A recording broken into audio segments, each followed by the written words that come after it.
Hello student, आपका पुनः HLV digital classes में स्वागत है।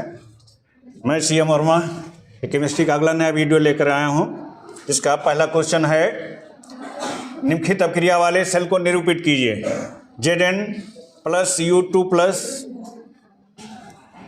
बराबर Cu plus Zn2 plus E cell का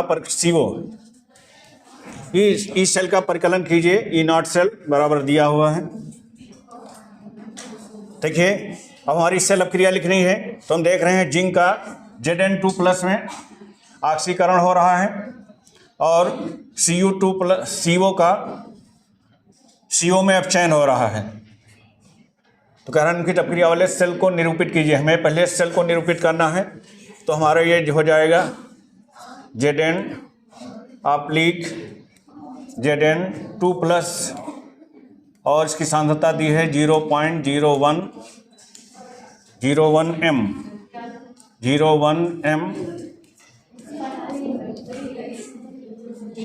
फिर CO2 प्लस सांद्रता है 0.1 m ऑब्लिक CO, तो सॉलिड अवस्था में है CO।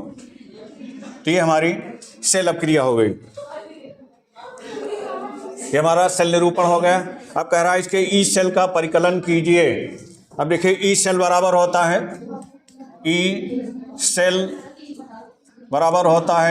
E0 cell minus 0.0591 upon n log base 10 anode का सांद्रण बटे कैथोड का सांद्रण। ये हमारा फार्मूला होता है। अब इसमें मान रख देते हैं। E0 सेल हमारा दिया हुआ है 0.48, तो हो जाएगा 0.48 माइनस 0.0591। यहाँ पर आयनों संख्या 2 है। Zn2 प्लस में कन्वर्ट हो रहा है और CO2 प्लस CO में कन्वर्ट हो रहा है। n का मान 2 होगा। log base 10 एनोड बटे कैथोड। अब इसमें एनोड पे हमारा ये होगा सांद्रण 0.01 बटे कैथोड का सांद्रण हमारा है 0.1 m 1। ये हमारे सांद्रण हो गए।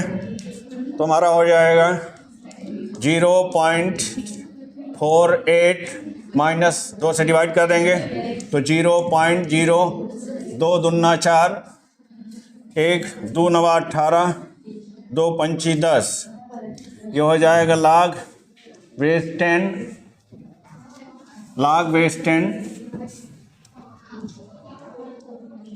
ये हमारा हो जाएगा दशमलव के बाद 1 अंक है, इसमें 2 अंक है, यहाँ 0 बढ़ा देंगे, दशमलव से दशमलव कट जाएगा। इस तरह से हमारा ये हो जाएगा 1/10 के बराबर हो जाएगा। आगे बढ़ते हैं तो हमारा हो जाएगा ई सेल बराबर हमारा हो जाएगा 0.48 माइनस 0.0295। अब इसको हम लिख सकते हैं log base 10। ये 10 की पावर नीचे 1 है, ऊपर जाएगी तो माइनस पावर हो जाएगी, 10 की पावर माइनस 1 हो जाएगी। अब अगली बार में इस पावर को आगे कर देंगे तो ये हमारा हो जाएगा 0.48 माइनस 0.0295 और ये पावर आगे आ जाएगी तो -1 इंटू log 10 और बेस 10। ये मान हमारा 1 होता है। हम जानते हैं कि बेस 10 और संख्या दोनों बराबर हो जाए तो एक मान 1 होता है, तो ये मान हमारा 1 हो जाएगा। तो आगे हमारा हो जाएगा, ये हमारा हो जाएगा 0.48 माइनस ये माइनस इसको प्लस कर देगा तो हो जाएगा 0.0295 और इसका मान 1 हो जाएगा।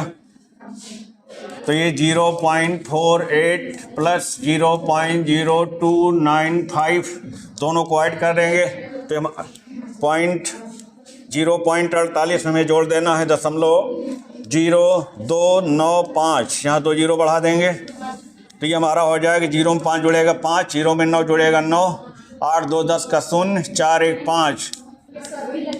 इस तरह से हमारा हो जाएगा 0.5095 वोल्ट। यही हमारा ई सेल का मान हो जाएगा। ई सेल बराबर हमारा हो जाएगा, ये हमारा आ जाएगा, यही हमारा आंसर होगा। आई होप समझ गए होंगे। अगले क्वेश्चन की ओर बढ़ते हैं। अगला क्वेश्चन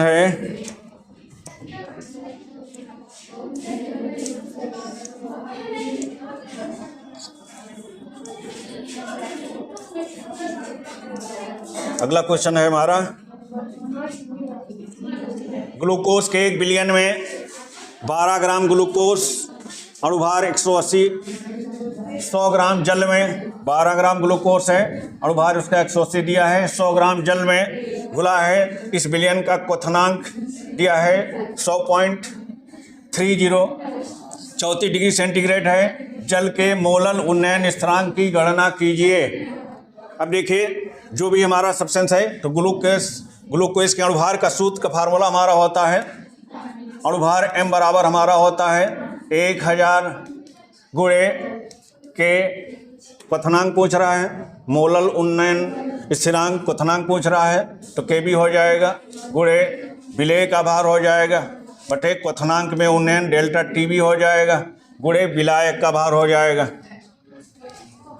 जल के मोलल उन्नयन स्थिरांक की गणना कीजिए। अब हमको निकालना है मोलल स्थिरांक को Kb निकालना है, तो ये हमारा Kb बराबर हो जाएगा, Kb बराबर हमारा हो जाएगा m गुणे डेल्टा Tb गुणे कैपिटल W बटे 1000 गुणे स्मॉल w। अब इसमें हम मान रख देते हैं तो ये हमारा हो जाएगा Kb बराबर m, अणुभार हमारा दिया हुआ है 180, ग्लूकोज का अणुभार 180 हो जाएगा, गुणे डेल्टा Tb क्वथनांक में उन्नयन। अब देखिए, जल का क्वथनांक होता है 100 डिग्री, जब ग्लूकोज मिलाया गया तो हो गया क्वथनांक 100.34 डिग्री, इसलिए उन्नयन हमारा हो जाएगा 0.34 डिग्री सेंटीग्रेड। तो क्वथनांक में उन्नयन होगा हमारा 0.34 डिग्री सेंटीग्रेड, गुणे तो होगा डेल्टा Tb गुणे कैपिटल W। कैपिटल W हमारा जल विलायक का भार है 100 ग्राम, 100 ग्राम विलायक में घोला गया है, बटे 1000 गुणे स्मॉल W। स्मॉल W हमारा विलेय का भार है जो 12 ग्राम है। तो इस तरह से ये हमारा 2 जीरो दशमलव से कट जाएंगे, 1 जीरो इससे कट जाएगा। अब हमारा बचेगा 2 से काट देते हैं, 3 से काट देते हैं तो 3 चौक 12, 3 छक 18, फिर 2 से कट जाएगा, 2 दूना 4, 2 तिहाई 6, फिर हमारा कट जाएगा 2 एक अन्ना 2, और ये हो जाएगा 17 दूना 34। तो ऊपर हमारा हो जाएगा 17 तिहां 51, 17 तिहां 51, और नीचे हमारा बचा 100। इस तरह 100 से जब हम भाग करेंगे तो ये हमारा हो जाएगा 0.20 है, इसलिए 2 अंक दशमलव लेफ्ट में खिसक जाएगा, इसलिए हो जाएगा 0.51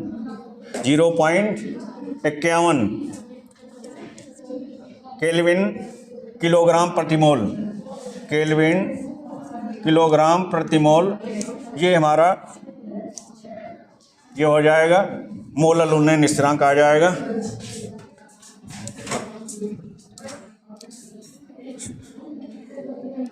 तो आप समझ गए होंगे। अगले क्वेश्चन की ओर, अगला क्वेश्चन हमारा है, अगला क्वेश्चन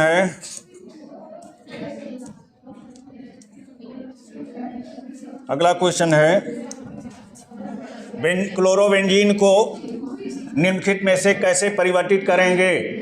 केवल रासायनिक समीकरण लिखिए, केवल रासायनिक समीकरण लिखिए। जिसका पहला है क्लोरोबेंजीन को हमें बेंजीन में कन्वर्ट करना है।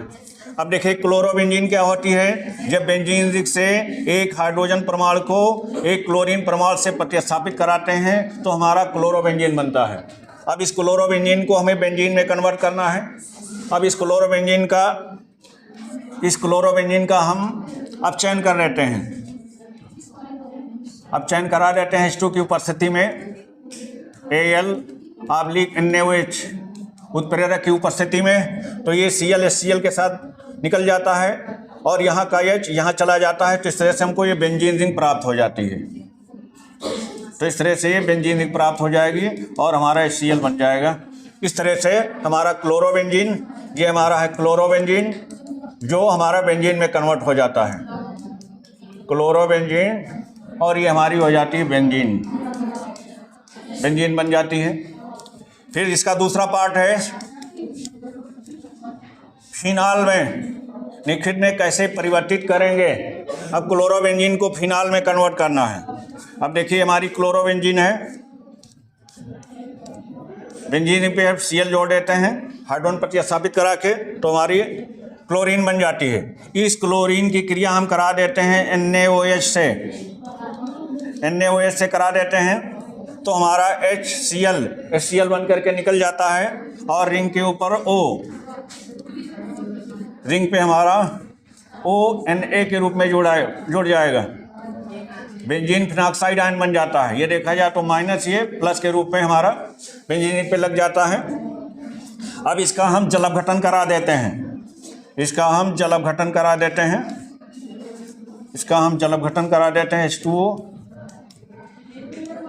अब जल अपघटन से हमारा OH Na के साथ मिलकर के NaOH बना लेता है और H Na के निकलने से यहाँ जुड़ जाता है। इस तरह से हमको फिनाल प्राप्त हो जाता है। इस तरह से ये हमारा फिनाल बन जाता है। OH ये हमारा बन जाता है। तो ये हमारा फिनाल, क्लोरोबेंजीन से हमको फिनाल मिल जाता है। तो क्लोरोबेंजीन से फिनाल हमको मिल गया होगा।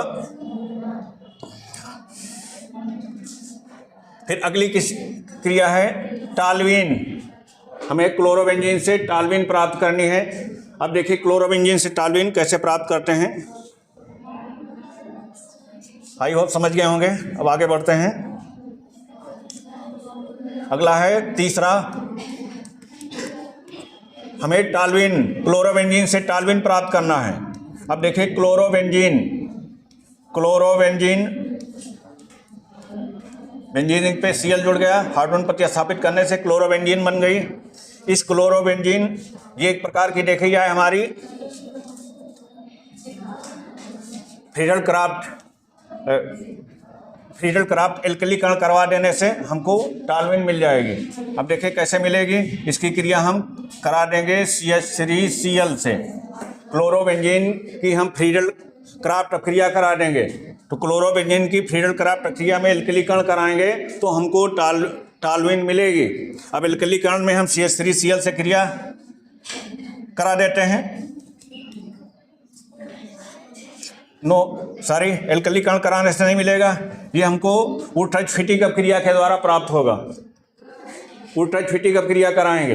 अब ऊर्टज-फिटिक क्रिया में हम एक एरोमेटिक और एक एलिफेटिक एल्किल हैलाइड ले लेते हैं। एक एरिल हैलाइड और एक एल्किल हैलाइड को लेकर के सोडियम धातु की उपस्थिति में क्रिया कराते हैं शुष्क ईथर की उपस्थिति में, तो हमको टालवीन प्राप्त होती है। अब यहाँ का Cl और ACl दोनों Cl Na के साथ चले जाएंगे और हमारा CH3 रिंग पे जुड़ जाएगा। तो बेंजीन रिंग पे हमारा Cl के हटने से CH3 आ जाएगा। इस तरह से हमको टालवीन प्राप्त हो जाती है और प्लस 2 NaCl मिलेगा। 2 NaCl ये हमको टालवीन मिल जाएगी। तो इस तरह से हमको टालवीन मिल जाती है। फिर इसका चौथा विकल्प है एनिलीन। अब देखिए क्लोरोबेंजीन की क्रिया हम अमोनिया से करा देते हैं। क्लोरोबेंजीन की क्रिया हम अमोनिया से करा देते हैं। इसके दोण ले लेते हैं और अमोनिया के दोण ले लेते हैं और क्यूप्रस ऑक्साइड की उपस्थिति में हम रिएक्ट करा देते हैं। तो क्या होता है, देखिए यहाँ का जो Cu है ये हमारा Cl, दोनों Cl आगे 2 लगा है, दोनों Cl Cu के साथ निकल करके CuCl बना लेता है। अमोनिया जो हमारा NH3 है, NH3 से एक H निकलता है तो ये NH2 बन जाता है। अब 2 यहाँ पर 2 अमोनिया है तो 2 H निकलेंगे और इस O से मिलकर के पानी वाला बना लेंगे। यह हमारा बचेगा NH2, यही NH2 हमारा बेंजीन रिंग पे ऐड हो जाएगा जिससे हमको एनिलीन प्राप्त हो जाएगी। इस तरह से ये हमारा यहाँ से Cl हटा और उसकी जगह हमारा NH2 आ गया और इसके 2 अणु CuCl बनेगा, CuCl और एक अणु पानी बनता है, एक अणु हमारा पानी बन जाता है। इस तरह से हमको एनिलीन प्राप्त हो जाती है, एनिलीन हमको मिल जाती है। तो इस तरह से क्लोरोबेंजीन से एनिलीन हमको प्राप्त हो जाती है। इसका लास्ट है डाइफिनिल, इसकी 5वीं अपक्रिया है क्लोरोबेंजीन से डाइफिनिल। अब डाइफिनिल में दोनों हम एरिल हैलाइड ले लेते हैं, दोनों हमारे एल्किल हैलाइड एरिल हैलाइड होते हैं। ये हमारी फिटिक अपक्रिया है, ये फिटिक अपक्रिया के द्वारा हमको डाइफिनिल मिलेगा।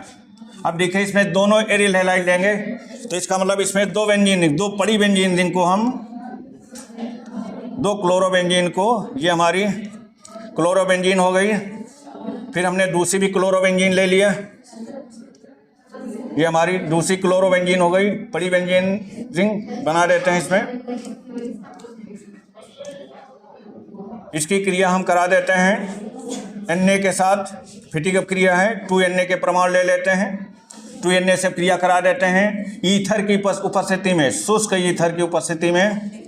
जब शुष्क ईथर की उपस्थिति में क्रिया कराएंगे तो दोनों NaCl के साथ मिलकर के NaCl बना लेंगे और दोनों रिंग एक दूसरे से ऐड हो जाएंगी।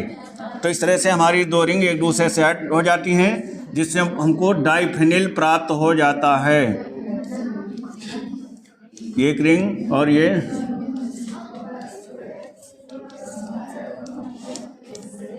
इस तरह से ये हमारा डाइफिनिल मिलेगा और बनेगा 2NaCl। तो ये हमारा हमको डाइफिनिल मिल जाता है। इस तरह से हमारे क्लोरोबेंजीन से हमको डाइफिनिल प्राप्त हो जाती है। आई होप समझ गए होंगे। चलिए आगे अगला क्वेश्चन है, अगला क्वेश्चन है, चलिए देखें अगला क्वेश्चन है। अब क्रिया की कोड का अर्थ उदाहरण सहित स्पष्ट कीजिए। देखिए अब क्रिया की कोड, तो अब क्रिया की कोड क्या होती है? अब क्रिया की कोड, अब क्रिया कोड, तो क्रिया की कोड की परिभाषा होती है अपकारक अणुओं की वह संख्या, अभिकारक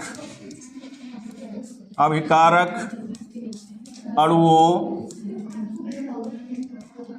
की वह संख्या, अभिकारक अणुओं की वह संख्या जो अभिक्रिया वेग को निर्धारित करती है, जो अभिक्रिया वेग को निर्धारित करती है,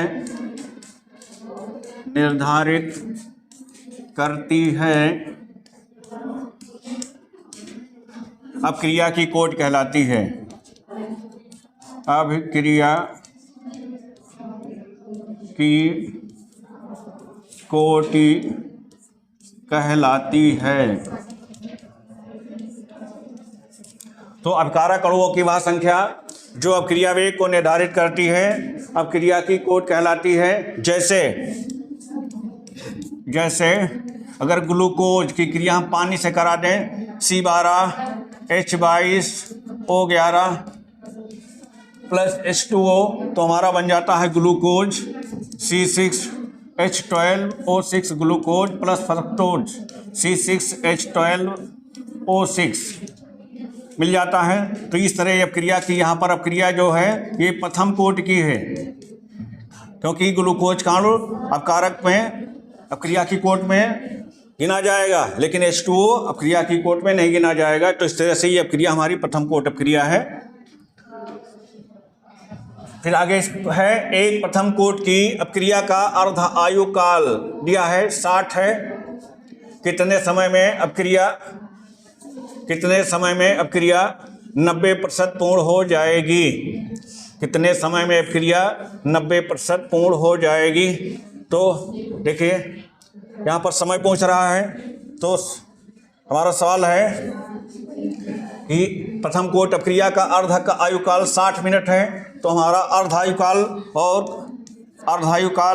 और प्रथम कोट की अपक्रिया के वेग स्थिरांक में संबंध सूत्र होता है K बराबर 0.6932 अपॉन T हाफ जो हमारा दिया है। अर्धायुकाल 60 मिनट है, तो इसको हम 60 रख देते हैं। ये हमारा 60 से डिवाइड हो जाएगा। अर्धायुकाल 60 दिया है तो बटे हो जाएगा 60। तो इस तरह से K का मान हमको प्राप्त हो जाता है। K बराबर हमारा आ गया 0.693 अपॉन 60। अब आगे बढ़ते हैं, कितने समय में अपक्रिया 90% पूर्ण हो जाएगी? तो इसलिए अब अपक्रिया का वेग समीकरण पुनः हम लगा देते हैं। हमारा होता है K बराबर 2.303 upon T log base 10 A बटे A माइनस x। ये हमारा प्रथम कोट अपक्रिया का एक समीकरण होता है। अब दिए हुए मान इसमें रख देते हैं। तो देखिए दिए हुए मान इसमें हम पुट कर देंगे तो हमारा सवाल हो जाएगा। देखिए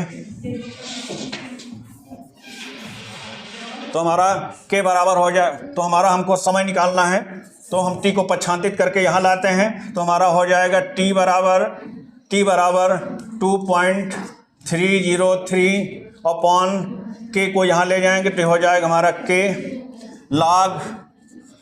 log बेस 10 A। हमारा सवाल प्रतिशत में दिया है तो A का मान 100 हो जाएगा। फिर 100 बटे 90% पूर्ण होती है अपक्रिया, तो ये हमारा 90 हो जाएगा। अब K का मान हमारा दिया है, K बराबर दिया है 0.6932। इसको हम भी लिख सकते हैं। K बराबर ये हमारा होता है 2.303 इंटू 3010 बटे 60 लिख सकते हैं। तो हमने K का मान यहाँ पे रख दिया, तो इस तरह से हमारा T बराबर हो जाएगा 2.303। K का मान हमारा हो जाएगा 2.303 गुणे 0.3010 बटे 60। ये 60 हो गया, हमारा K का मान हो गया। आगे हमारा है log बेस 10, ये होगा 100। ये 100 से 90 गया, बचेगा 10, ये कट जाएगा, 10 बचेगा। log 10 बेस 10 मान 1 हो जाएगा। चलिए आगे बढ़ते हैं। तो ये हमारा इस तरह से हो जाएगा T बराबर, अब देखिए ये हमारा कट जाएगा, ये 60 हमारा ऊपर चला जाएगा तो हो जाएगा 60 गुणे, ये हमारा हो जाएगा 60 गुणे, इसका मान 1 हो जाएगा बटे नीचे हमारा बचेगा 0.3010 बचेगा। अब इसको हम हल करते हैं तो T बराबर हमारा हो जाएगा, ये हम लिख सकते हैं 60 बटे 0.301। 1 का कोई महत्व तो नहीं है। अब यहाँ से दशमलव हम हटाएंगे तो दशमलव हटाएंगे, हमारे 3 जीरो बढ़ जाएंगे, 1 2 3। इस तरह से हमारा हो जाएगा 6 0 0, 4 जीरो हो जाएंगे बटे 301। इस तरह से ही हमको T बराबर हो जाएगा 6000 बटे 301।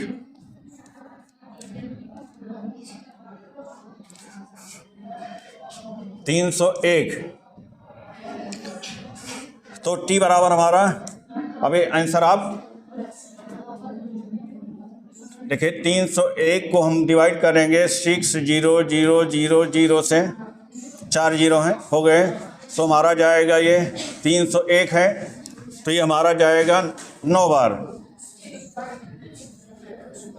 ये हमारा जाएगा 3 दूनी 6, 3 दूनी 6, थोड़ा ज़्यादा हो जाएगा तो एक ही बार जाएगा, एक बार ले जाते हैं तो हो जाएगा 301 यहाँ बचेगा 9, 9 बचा, यहाँ बचा 9, यहाँ बचा 5, 5 से 3 गया, 2 बचा, हमने उतार लिया 0, तो हो जाएगा 3 9 27, यहाँ जाएगा 9 बार, तो ये हो जाएगा 1 9 का 9, ये हो जाएगा 0, 3 9 27, 10 से 9 गया 1, यहाँ बचेगा 8, 9 से 7 गया 2, अगला 0 उतार लिया।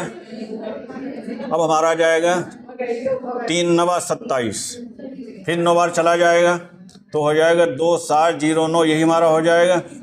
10 से 9 गया 1 बचेगा, 10 से 9 गया 1 बचेगा, यहाँ 0 से 0 गया 0 बचेगा, ये बचेगा। 8 से 7 गया 1 बचेगा, अब आधे से कम है छोड़ने, इस तरह से हमारा ये हो जाएगा 199। अब इस समय मिनट में दिया है तो 199 मिनट हमारा हो जाएगा, 199 मिनट ये हमारा आंसर हो जाएगा।